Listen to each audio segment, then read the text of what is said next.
So guys, what's going on? I hope you guys are well. Guys, just to give you some update on the Wilder Joshua Fury stuff. It does look like that Deontay Wilder has dug his heels in. Deontay Wilder has rejected the step aside money. Now, this is according to Malik Scott, who is Deontay Wilder's very close friend and now is training. I don't know if you guys have seen Deontay Wilder's training clips recently, and he's been training with Malik Scott, who used to be a heavyweight boxer himself. He's fought the likes of Derek Chisora. And yeah, so Malik Scott has come out and said that, Deontay Wilder, it's not about the money for him. He wants, in Malik Scott's words, he wants blood. So basically, he wants to beat Tyson Fury in the trilogy. Now, it doesn't matter about what we think, whether he can win or not. Deontay, firstly, I've seen a lot of people writing Deontay off and saying, listen, I personally would pick Fury to win the fight, and I pick Fury to win against every heavyweight. But the fact of the matter is that don't dismiss the danger that Deontay Wilder brings to a fight. Just because he got beat in the second fight, I'm pretty sure Deontay Wilder will be working a game plan this time round, right, in order to defeat Tyson Fury. And when you've got a guy that's got that kind of power, it's not to be overlooked. I'm not saying I'm picking him to win, because I'm not.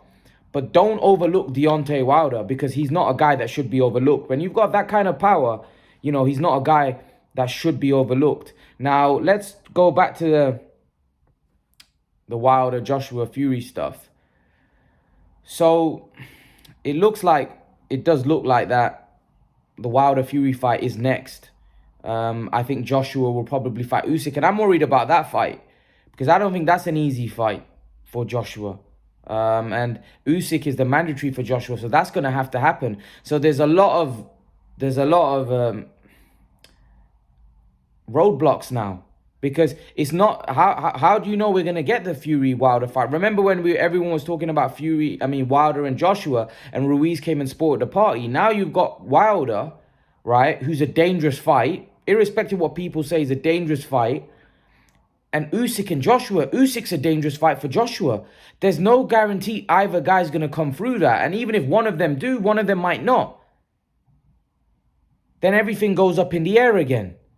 Fury fighting Wilder and Joshua fighting Usyk, they're no gimmies. They're really, really hard fights.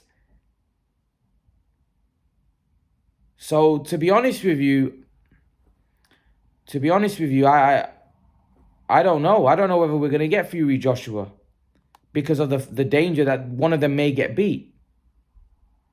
It's very disappointing for British boxing fans, because it feels like we've been kind of led up the garden path a little bit. We were so close. We feel like we were so close, and an announcement was imminent, and now we get hit with this. I always said to you guys, something didn't feel right for me. Something just didn't sit right with me. I didn't feel like this fight was going to happen. It just didn't seem right. It just didn't seem right. I just felt like this fight wasn't going to happen. And it looks like I've been proved right. I just didn't get those vibes that this fight was gonna happen. It just didn't seem right with the current situation where we are in the world, and the current the situation the world is in right now. It just didn't seem that this fight was going to happen. And then the Wilder situation in the back was always there, lingering in the back. But Fury's side was saying that that's not going to be an issue. Bob Arum, especially, not so much Frank Warren, because I don't think they knew as much. I think Bob Arum was dealing with the Wilder case, and his team were on it. And they were giving positive indications that it seems like that there's going to be nothing made of that. But obviously they were wrong, as Eddie Hearn said. And Eddie Hearn didn't look too happy as well. Because Eddie Hearn was because remember, that is not Eddie Hearn. I did say yesterday that surely Eddie Hearn might have known something. But actually, that's not Eddie Hearn's business. He's only going off because he's not getting himself involved in something like that. That's not his business, is it? So he was being told by Bob Arum that everything's going to be okay. So he was basically taking Bob Arum's word for it. He didn't know, because he wasn't it's not like his team are involved with the situation. You know, it's Bob Arum's team, so he was being told by Bob Arum that nothing's going to be made of it. So that's why they were going ahead with it. But now the interview that Eddie Hearn's given, even he doesn't look like that you know, they're looking at plan B. He's already said we're looking at plan B because you know, we don't know, you know, we have to move on. And he's even said that if the decision, if they don't hear from Team Fury by the end of the week, they're moving on.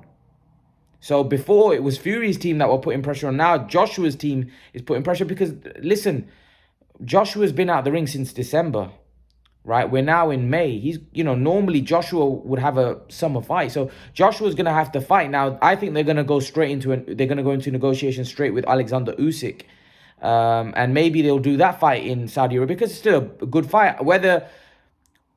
Whether they might be able to do that fight in the UK, maybe they could do that fight. I know Joshua's a huge star, and I know Joshua's, you know, a mega star, but maybe they could do that fight at the O2, you know, because I'm pretty sure that they're going to struggle to do full capacity of 60, 70,000, even though I think that fight could sell 80,000 easy because Usyk is now a biggish name here in the UK. I do think that a lot of the British public are going to be put off by it.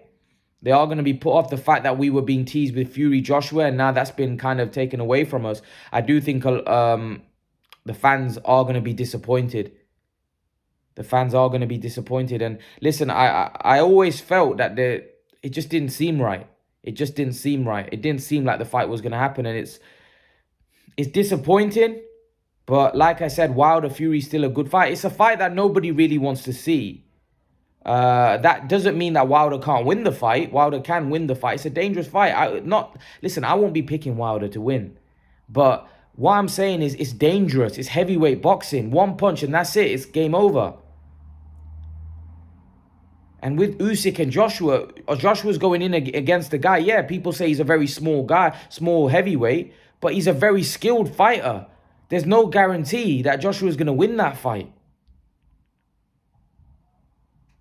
Usyk is a very, very good fighter, very, very skilled. I know people talk about he's not a big heavyweight, but again, you let him prove himself. And he proves himself against Joshua. Everyone says, oh, well, his performance against Derek Chisora wasn't great. Derek Chisora performed well against Joseph Parker, who's a legitimate heavyweight, who's a heavyweight world champion. Usyk's performance was a lot more... it was a lot, in my opinion, a lot more convincing than Parker's. So Usyk is a problem, man. Usyk isn't an easy fight for Anthony Joshua. He isn't an easy fight. And like I said, I won't be surprised if Usyk turns over Anthony Joshua. And I won't be surprised if Fury... See, I'll put it this way. I give Usyk more of a chance of beating Anthony Joshua than I do Wilder beating Fury. And by the way, I think Wilder could beat Fury as well. But I'm not picking him. I think Fury will win the fight.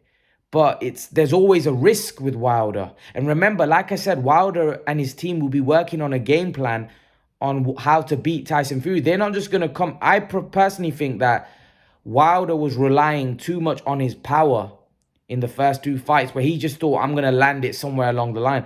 I believe this time they're going to come in with a strategy, in with a game plan on how to defeat Tyson Fury.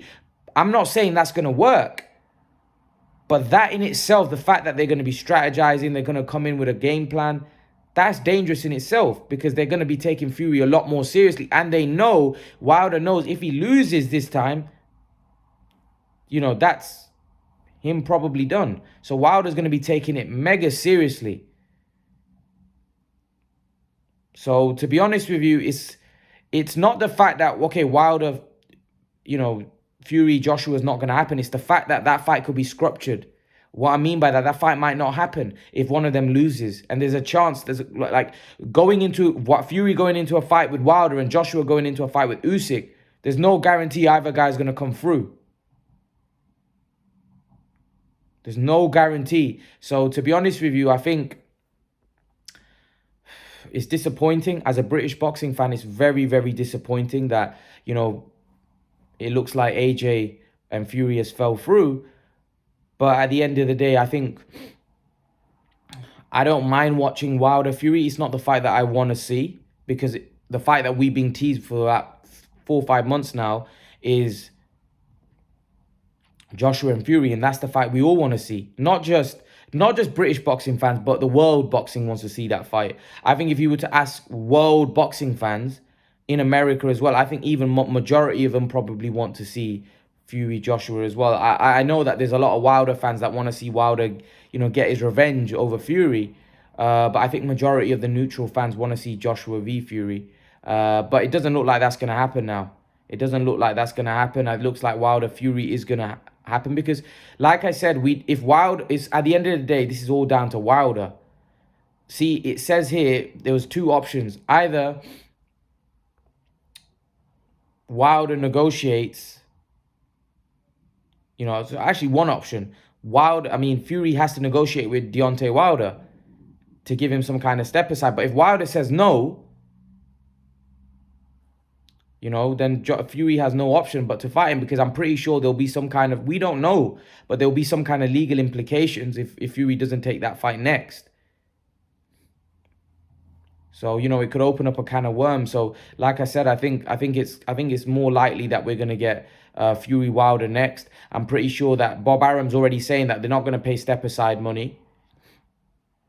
They're not paying step, because what you got to understand, when he's paying step aside money, right? That Bob Arum and his team are probably confident that they beat Wilder. So they're thinking, why should we give this guy step aside money when he may ask for something ridiculous, which will obviously shorten Fury's purse, which will inevitably mean that Bob Arum doesn't get as big a cut. So why would they want to give Wilder a step aside money when they feel that they could do a Fury Wilder fight, which would be decent business? I'm not sure how big that fight is, but I'm pretty sure it could still do decent business. I'll tell you why. A lot of people are saying they're not interested in this fight. I'll tell you why it'll do big business, because of, I think, the promotion of the fight and the press conferences, and with all the shenanigans that's happened after the second Wilder and Fury fight, I believe that there's going to be a lot of interest, or there's going to be a lot of interest generated, because the press conferences are going to be epic, because now there's genuine needle. Before, I thought both these guys actually liked each other. I believe now there's genuine needle between Fury and Wilder. Genuine needle. I think they genuinely don't like each other now, because especially Fury must hate Wilder because of the stuff that, he's come out with and accused him with. I'm pretty sure Fury definitely did, because what you got to realize is you're accusing someone of something. Basically accusing them of, unfair play. So like I said, I think Fury's, I think he's gonna want to beat Wilder badly this time, and I think Wilder's gonna want to beat Tyson Fury badly, and I think there's gonna be genuine needle at the press conference. So, and I can't, like I said, I think it's good. I think by the time, I believe that right now, a lot of the fans are not happy with this. They're going to be disappointed. They're going to be upset. But if this fight was to get announced, Fury Wilder, when the press conferences happen and then the promotion and the hype, and then both of those two going back and forth, going at each other at the press conferences, I believe this fight's going to grow huge. Because remember, like I said, there's a lot of backstory here. And now, I believe now, before there wasn't genuine needle, now there's genuine needle. So let's see how this all plays out. But it does look like that Wilder has rejected step-aside money. He wants the Tyson Fury fight. Leave your thoughts, guys. Let me know what you think in the comment section below. And guys, remember to please like, share, and subscribe to my channel. I'll see you guys in the next video. Peace.